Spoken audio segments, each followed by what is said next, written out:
सबरी मैया हाथ जोड़ करके प्रभु से कहने लगी कि कहीं विधिय स्तुति करऊं तुम्हारी, अधम जाति मैं जड़मति भारी।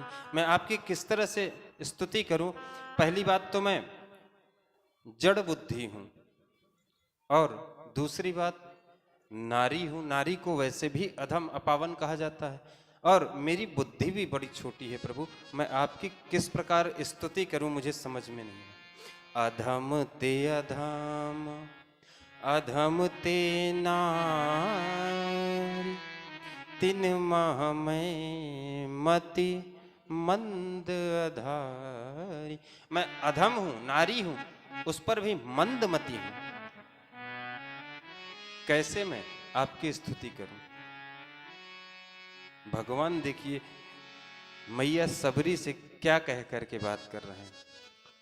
सुनु कहर घुपति सुनु भामिनी बाता। राम जी क्या कह रहे हैं?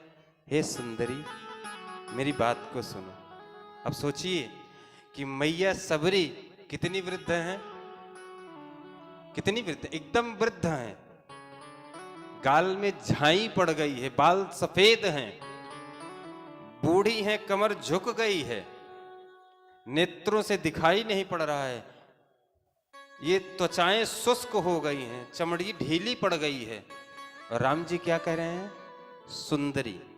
किसी बुढ़िया को, किसी को आज तक सुना है कि किसी ने कहा हो कि बड़ी सुंदरी हो? हाँ, युवती को देख करके, नई नवेली दुल्हन को तो देख करके कोई तो कहे, कोई भी कह देगा कि बड़ी सुंदर लग रही हो।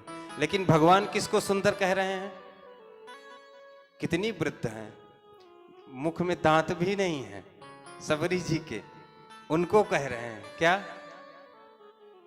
कहर घुपति सुनु भामिनी बाता। भामिनी मतलब सुंदरी।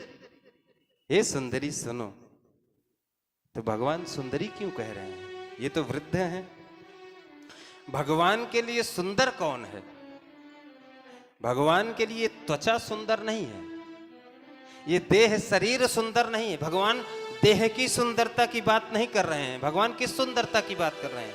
जो यहां सुंदरता है, मां सबरी के जो हृदय में सुंदरता है, उस सुंदरता की भगवान प्रशंसा कर रहे हैं। उस सुंदर को सुंदरी भगवान कह रहे हैं, रूप से सुंदर को नहीं। भगवान रूप पर मोहित नहीं होते, भगवान तो हृदय की सुंदरता पर मोहित होते हैं। तो इसलिए हृदय की सुंदरता को भगवान कह रहे हैं। कहर घुपति सुनु भामिनी बाता, मानहु एक भगति करनाता।